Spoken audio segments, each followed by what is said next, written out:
and open your gown for me.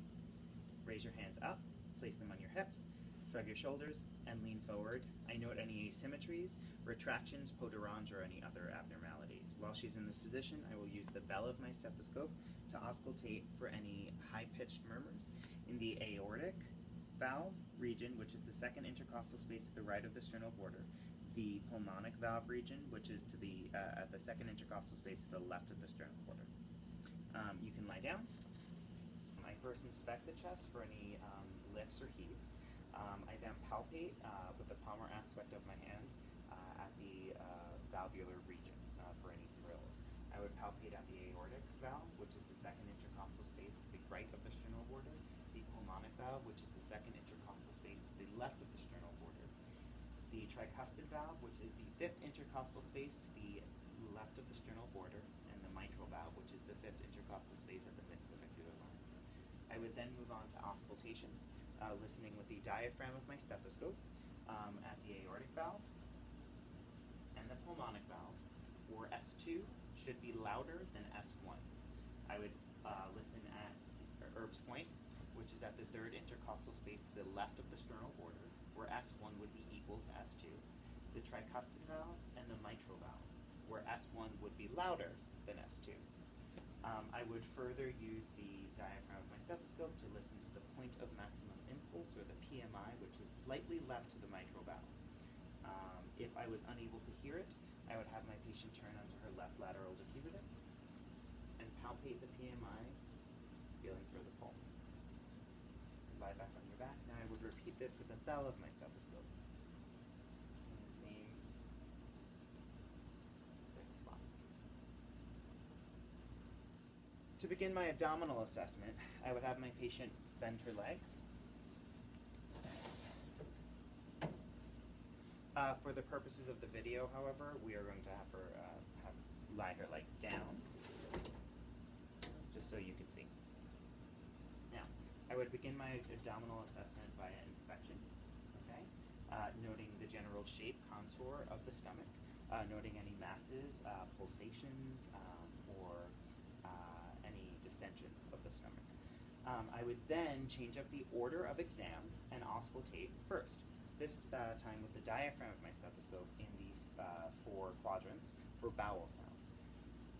In the order of the right lower quadrant, the right upper quadrant, the left upper quadrant, and the left lower quadrant, following the ascending, transverse, and descending colon.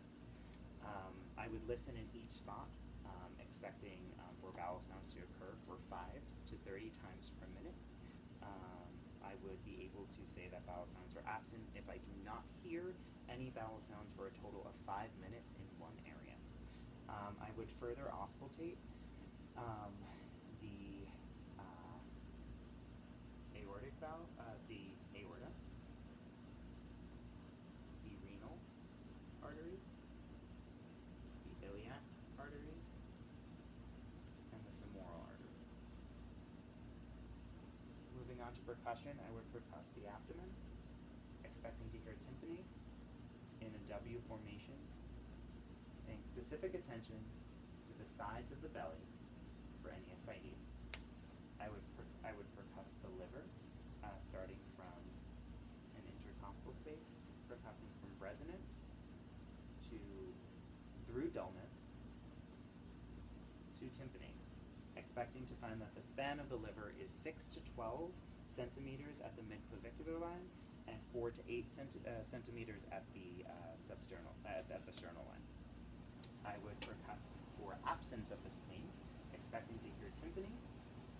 Take a deep breath, and expecting to hear tympany again. Moving on to palpation, I would use light palpation to assess for any tenderness and noticing any facial grimacing or guarding. I would then use deep palpation to feel for any masses, bulges, and organs. I would palpate for the liver. I could either use the hook technique or place my hand under the rib cage, lift up, and ask my patient to take a deep breath in and breathe out. Feeling the edge of the liver, knowing that it is smooth and non-nodular. I would then catch the kidneys.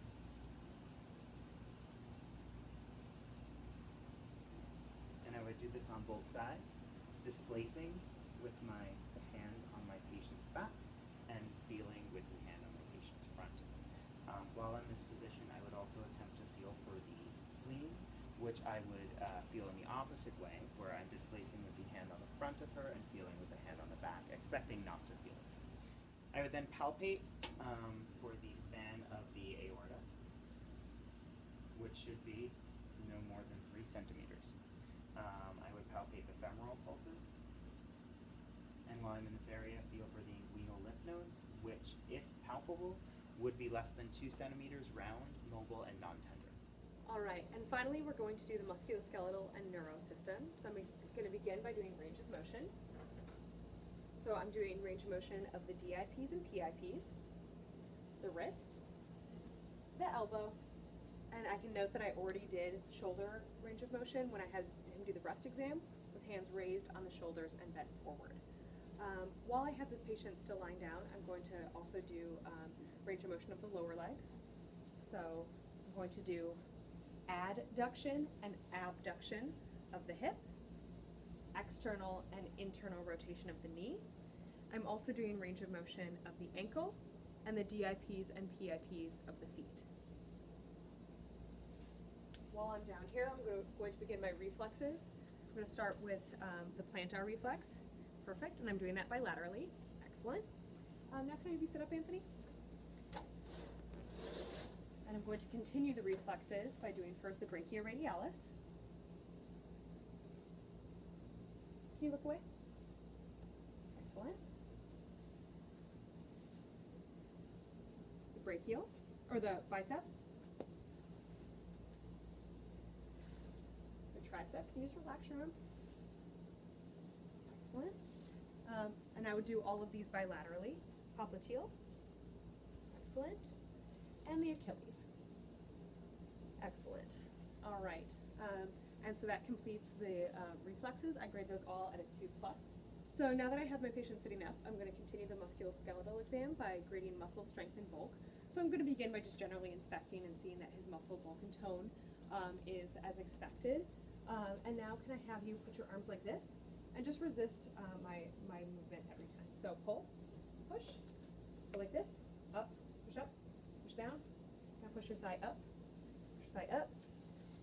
push out, push in, push up, push down. Perfect. And I can grade all of his muscle strength at a 5 out of 5. Now I'm going to move on to the neurological system, starting with the spinothalamic tract. So I'm going to begin by just assessing that he has peripheral sensation with a cotton ball. So just say, close your eyes, and say now each time you feel the cotton ball. Now, now, now, now, now, now, now, now, now, now. Now, now, now, now, now, now, now, now, now, now, now. Excellent. And then I'm going to assess for differentiation by using sharp. So this is sharp touch, and this is dull. Okay, so keep your eyes closed and just say sharp or dull. Sharp, dull, dull, dull, dull, sharp, sharp, sharp, sharp, dull, dull, dull, sharp, dull, sharp, sharp, dull, sharp, dull. All right, excellent.